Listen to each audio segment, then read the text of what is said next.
कर्जमाफी कोण मदत देणार नाही।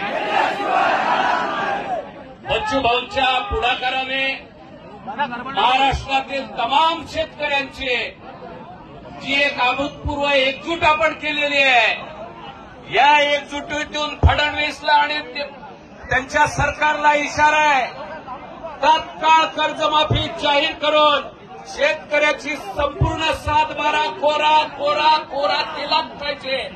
हा जर केला नाही तर या महाराष्ट्रामध्ये शेतकऱ्यांच्या आंदोलनाचा ज्वालामुखी झाल्याशिवाय राहणार नाही।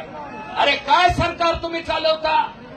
त्या विमा कंपन्यांना 55,000 रुपये जोखीम धरून 16,500 रुपये मलिदा देता, अनुदान देता, आणि ज्याचं शेत पुरामध्ये वाहून गेलंय, जे अतिवृष्टीमध्ये बर्बाद झालेलं आहे, त्याला त्या ठिकाणी काय देता? टक्केवारीप्रमाणे 42 आणि 75 रुपयापासून 5,000 रुपयापर्यंतची रक्कम त्याला देता। हे कुठला न्याय तुम्ही या ठिकाणी चालवलाय?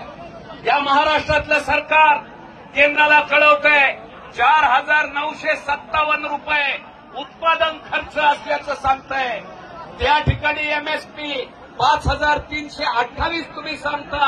अरे हातामध्ये पैसे शेतकऱ्याच्या पडतायत, निम्मे सुद्धा पैसे त्याच्या पदरात पडत नाही। तुमच्या कारभारानं हा महाराष्ट्रातला शेतकरी कर्जबाजारी झालेला आहे। तुमच्या कारभारानं शेतकऱ्याला अतिवृष्टीमध्ये मदत द्यायच्याऐवजी विमा कंपन्यांच्या तिजोऱ्या तुम्ही भरलेल्या आहेत। हे आम्ही चालू देणार नाही। आताची 5 बोटं ज्याप्रमाणे आहेत त्याप्रमाणे आमच्या शेतकऱ्यांची एकजूट झालेली आहे। याचा एक ठोसा फडणवीस तुला घरी पाठवल्याशिवाय राहणार नाही, हाच या ठिकाणी इशारा देतो। धन्यवाद।